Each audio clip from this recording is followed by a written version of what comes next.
Hey everybody, welcome to today's version of The Price is Right. Or is it? No, just kidding.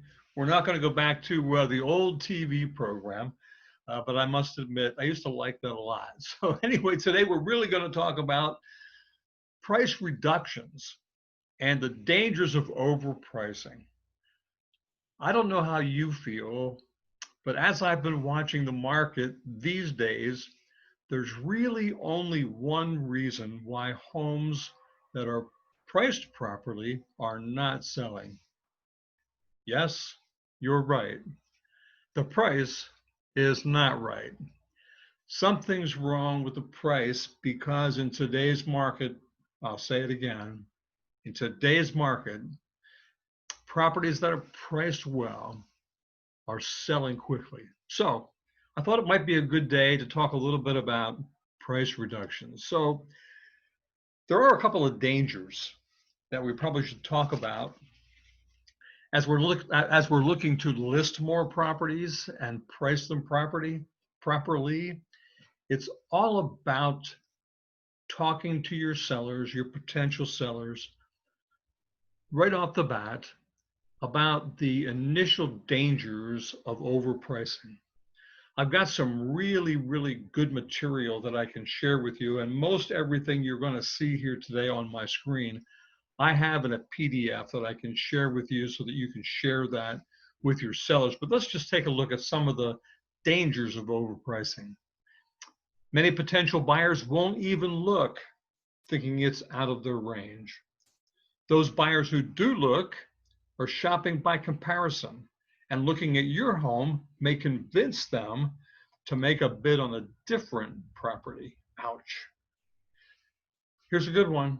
Since an appraisal is often required in financing a property, it's futile to price a property for more than it's worth.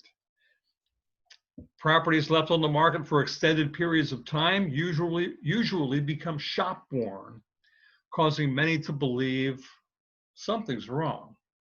I've heard it many times. What's wrong with this property? Why won't it sell? Overpricing tends to dampen the other salesperson's attitude, making less likely to be shown. And overpricing lengthens marketing time and invariably results in a lower selling price than would have been otherwise obtained. Good stuff to talk to your seller about. And I've got some really good charts here that I'd love to share with you that you can also share with your sellers, speaking about the dangers of overpricing. An asking price beyond market range can adversely affect the marketing of a property. Marketing time is definitely prolonged, and initial marketing momentum is lost. Fewer buyers will be attracted. Take a look at this chart. I'm going to expand it just a little bit here, but activity on one side, number of weeks on the market below. You can see where that flurry of activity takes place right at the very beginning of the listing. What happens after the first and second week? The activity starts to wane, and those buyers that may have been interested if the price were right are no longer interested and have not seen the property. Great little chart. More dangers of overpricing. It helps sell your competition's home, the competition's home that is priced correctly. Takes a longer time to sell, and the property may eventually sell below the market value. Take a look at this chart, another good one.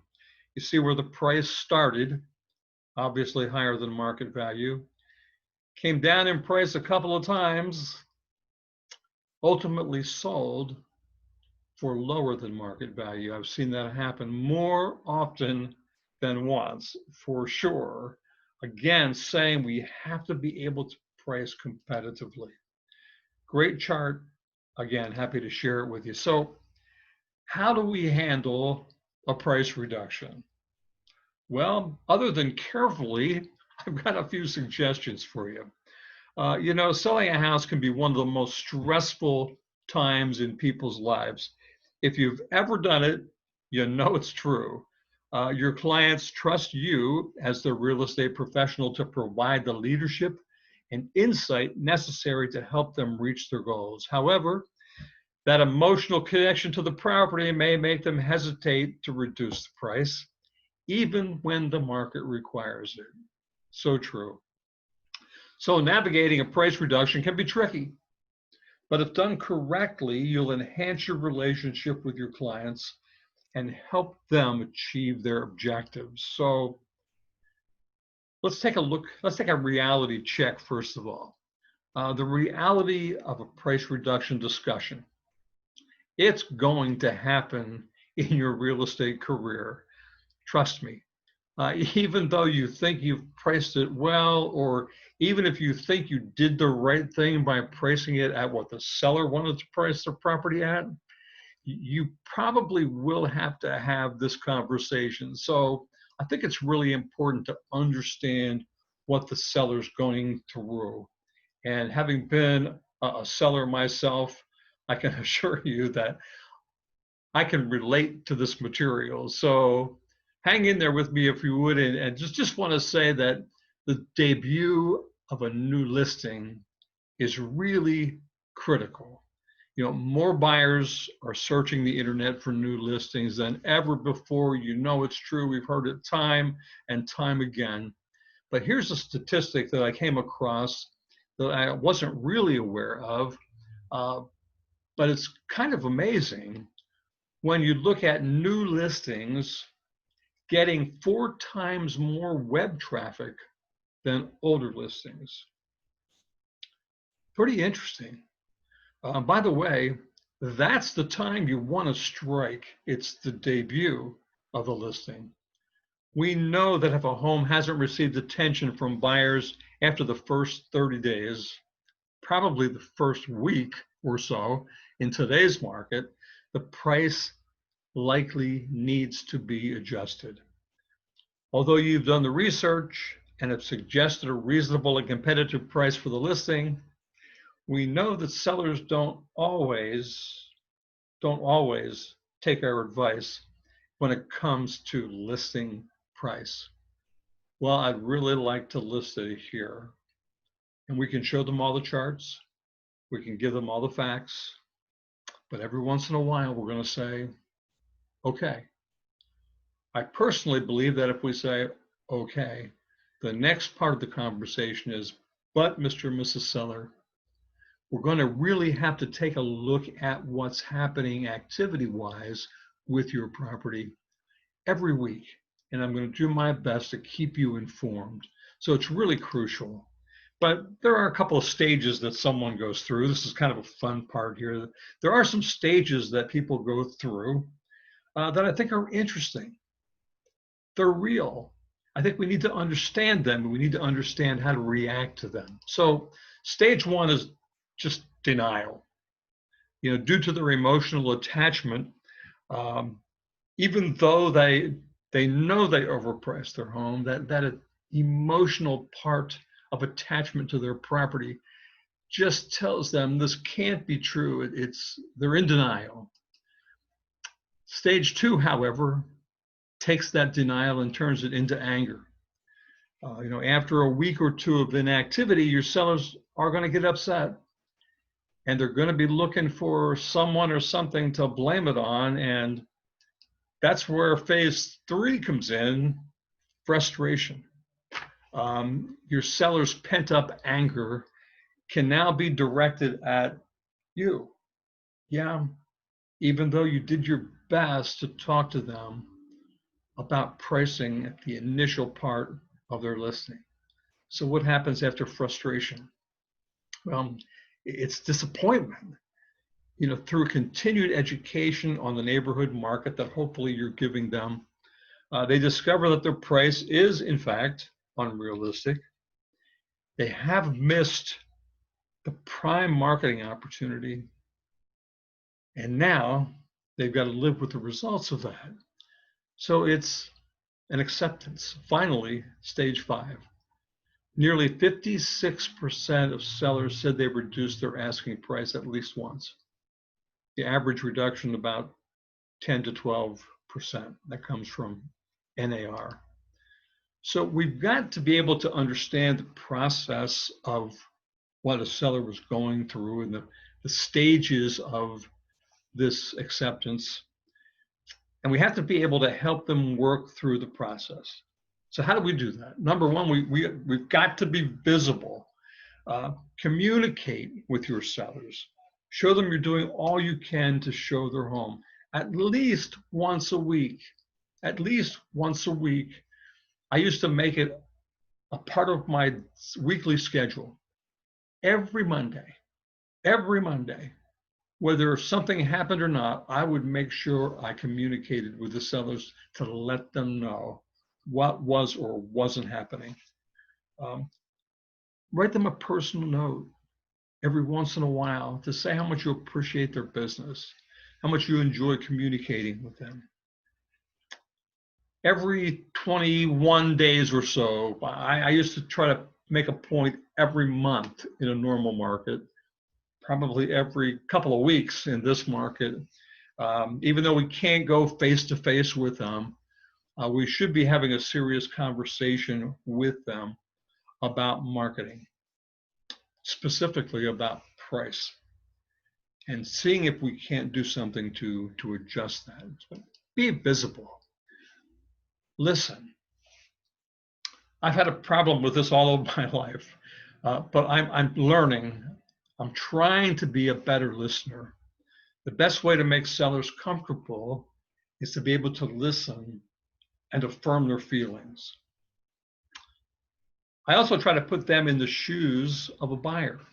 This is good. Put them in the shoes of the other side of this coin. You may even have to show them. Maybe you can't take them, but maybe you need to show them what other properties that are selling for, especially, of course, those properties that are very much like their property, the comparables. And again, communicate effectively. As you're giving your sellers update, try to use good dialogue. Good dialogues are difficult to come by. But I found one here this morning while I was preparing to do the recording here that I really, really like. It kind of leads them to doing some thoughts, to giving some real thought to lowering their price. I'm going to read this to you as I would be if I were talking to Wendy, in this case, on the phone. Hi, Wendy. I just wanted to give you an update on your home. I want you to know that getting your home sold is a high priority to me, and we're doing everything possible to get it sold. Here's what we've accomplished this week. We've looked at the activity on your home so far, and while a number of folks have come through, when we followed up with the agents representing these buyers, we discovered that they're actually gone and bought another property. So what's the market currently telling us is that we're priced a little on the high side, Wendy. I believe if we adjust the price downward, we'll be taking a major step in the right direction to increase our chances of getting your home sold. What would you like to do as we move forward? Pause. Listen to what Wendy might have to say. Typically, the person's going to say, well, what do you think? Well, I think if we reduce the price, we'll be much more competitive in this market. My professional recommendation would be to reduce the price to X. They may also say, but Lloyd, you're the one who put the home on the market at this price. Yikes. Well, Wendy, you're right. My goal is to get you top dollar, and I always try to get you the best price. Now that we've shown the home to several potential buyers, we know that it's a little on the high side, so it's time to adjust the price to what the market is telling us. Again, my professional recommendation would be to reduce the price to X. Why don't we do that? And let's see what kind of response we get. And then every Friday, for your peace of mind and mine, I'm going to give you an update on what happened and what I think we should do next to get your home sold for you. So those are pretty good dialogues, I think. I've got them. If you'd like them, along with the charts, just ask for all the material on price reductions, and I'll make sure I send it to you. But love this slide. Don't hide from your customer. Take your job seriously. And by the way, your job is not to list properties. Your job is to sell them. So don't hide. Don't do like Doris is trying to hide behind the tree here. I want to thank you for bearing with me today, trying to get through a lot of information in a short amount of time. Again, I have this presentation that can be yours for the asking. I've got all the handouts, all the charts that can be yours for the asking. So please ask, and I'll make sure you get them, because in today's market, your listings should be selling, and we need to do everything we possibly can to sell these homes. And we'll all be better off for it. So thanks again for stopping by. Stay safe, be well, and I'll see you next time. Have a great day, everybody. Bye-bye.